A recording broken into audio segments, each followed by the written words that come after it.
भाई साहब, धर्मेंद्र प्रधान का इस्तीफा हुआ, कांग्रेस सड़कों पर जश्न मना रही है। क्या कहीं ना कहीं इस आंदोलन में कांग्रेस का पूरा हाथ था, ऑक्सीजन दे रही थी छात्रों को? देखिए, कांग्रेस पड़ोसी के घर में अगर बच्चा हो और कांग्रेस अगर ढोलक बजाए तो अब उनका क्या भूमिका थी उसमें? बच्चों ने आंदोलन किया, वो जाके उसके पीछे खड़े हो गए, क्योंकि बंगाल चुनाव के बाद विपक्ष बिल्कुल निराश हो गया और उस निराशा के पल में उनको एक आशा की किरण कांग्रेस जनता पार्टी में दिखी, तो उनके पीछे जाके खड़े हो गए। उसमें क्या भूमिका थी उनकी? क्या भूमिका थी बताइए मुझे विपक्ष की? सिर्फ कैटालिसिस की थी कि हाँ आगे बढ़ो, तुम लट खाओ, हम तुम्हारे पीछे हैं। तो एक आध कांग्रेस ने लट खाया क्या किसी ने? अब जश्न मना रहे।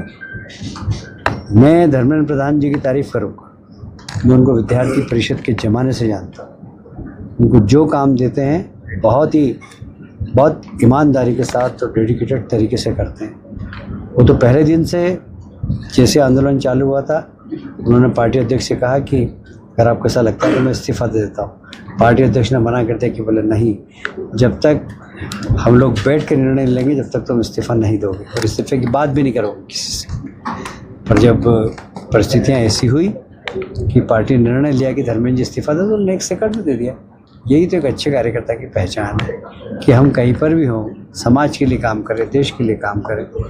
ये धर्मेंद्र जी का इस्तीफ़ा उन सब विदेशी ताकतों को जो देश में हिंसा कराना चाहते थे, बांग्लादेश की तरह, श्रीलंका की तरह, उनके मंसूबे ख़त्म हो गए।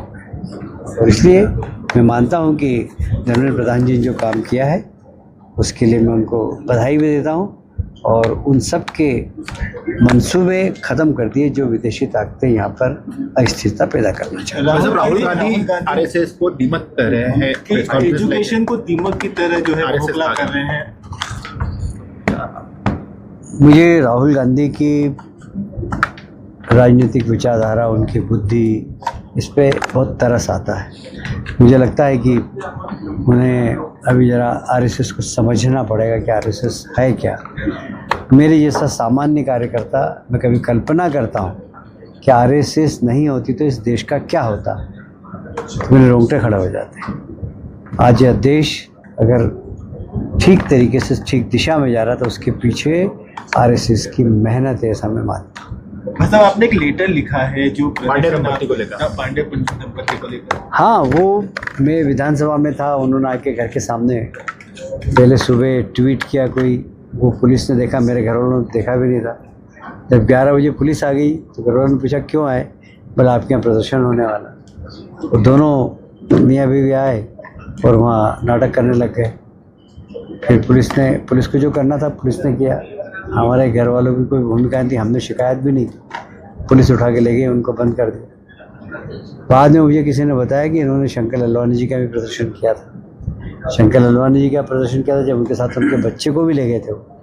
तो मुझे लगा कि ये जवान हैं तो बच्चे छोटे ही होंगे, तो मैंने कहा कि उनको घर में अकेले छोड़ना ठीक नहीं। तो मैंने कमिश्नर को पत्र लिखा, कल ही लिख दिया था कि अगर आप सहानुभूति पूर्वक विचार करके उनको छोड़ने में मदद कर सके तो मुझे अच्छा लगेगा, क्योंकि कानून की भी अपनी एक मर्यादा होती है। इसलिए मैंने कहा कि आप, मुझे उनके छूटने से कोई आपत्ति नहीं, क्योंकि उन्होंने गलत फहमी में जो शब्द मैंने बोला नहीं, नेता प्रतिपक्ष ने वो शब्द के मुझ पर आरोप लगाए, बड़े समाचार पत्र ने छाप दिया।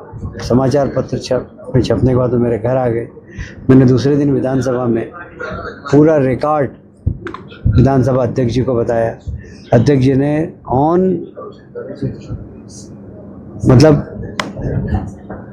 अपनी चेयर से उन्होंने घोषणा की कि कैलाश जी ने ऐसे कोई शब्द का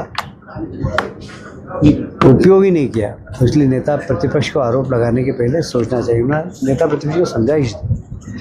तो जब कोई घटना नहीं हुई और भ्रम के आधार पर कोई अगर आकर भटक जाए तो हमें सीधा रास्ता दिखाना चाहिए।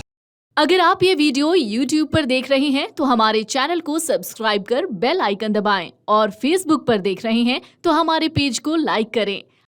अगर आप ये वीडियो YouTube पर देख रहे हैं तो हमारे चैनल को सब्सक्राइब कर बेल आइकन दबाएं और Facebook पर देख रहे हैं तो हमारे पेज को लाइक करें।